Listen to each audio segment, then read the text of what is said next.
This is a video on fuel injectors from Ford. The fuel injectors in F2TE-A3A. Here's the one of 8 I pulled out of the engine.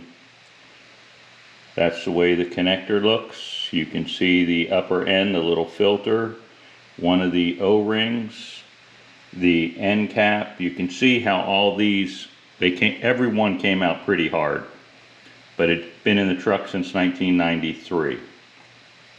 Okay, that being said, I have set up here to take measurements.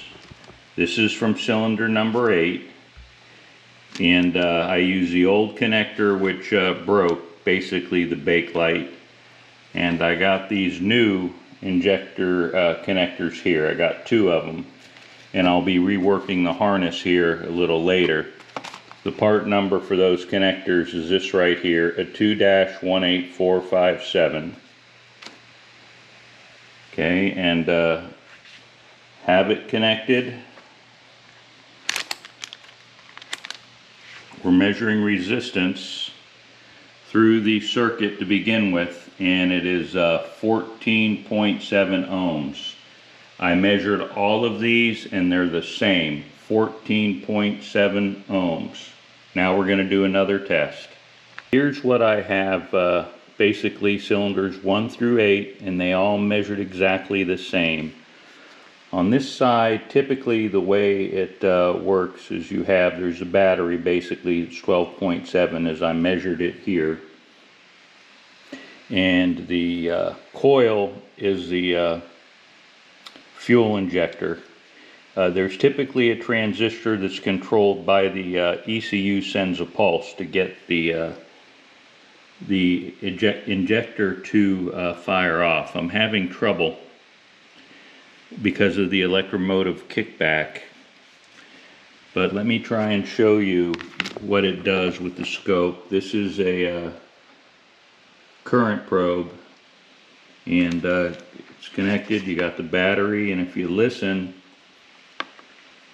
and watch, you'll hear it click,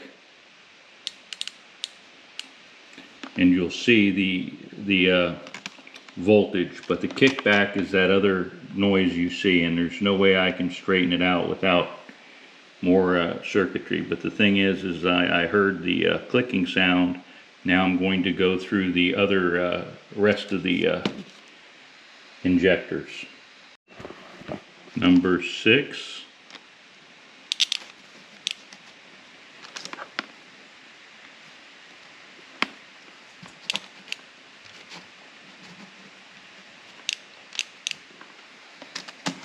Okay, and I'm just going to go through the remainder of these. Here's the clean fuel injector. This is the standard here, and I'm going to try and make this one look the same way. 2 things that I've noticed: the filters that come are smaller in the opening diameter than the ones that are there, so I'm going to keep these in back flush. That's a decision I made. These are a little harder than the NAPA O-rings, but not much. About the same. If you're going to get NAPA rings, you want to get that box there, a 2-12087. They come 8 to a box.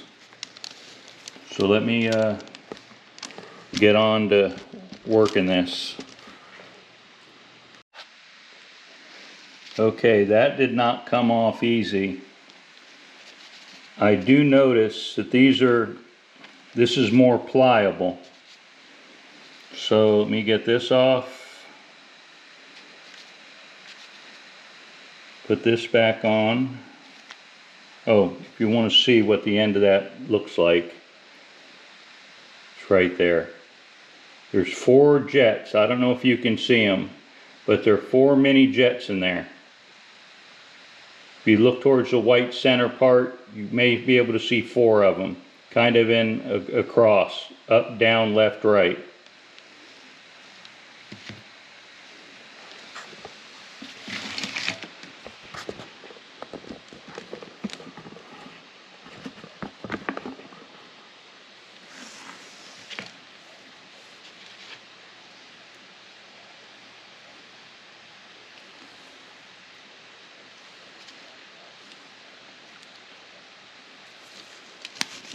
Okay, that popped into place.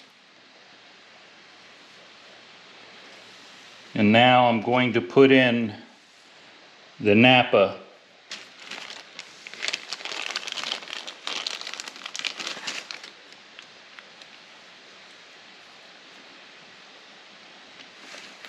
Hopefully I got this right.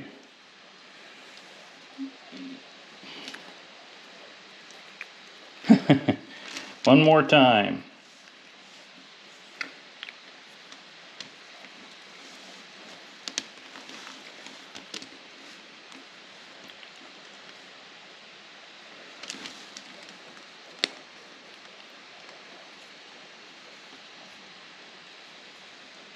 Here we go. Okay, one of the things I decided to do is to keep the original caps if I could. I couldn't keep one there for cylinder 3 and cylinder number 6. So anyway, I don't know if I'm going to mix these up when I put them back in or not. Everything was working fine. Now I'm going to install the little gaskets, O-rings, using the tool. Okay, here they are. They're all done with the putting on the gasket. I'm going to back flush them and install them. If you want to see the back flushing of one, you can see it on a video of mine with the Kubota.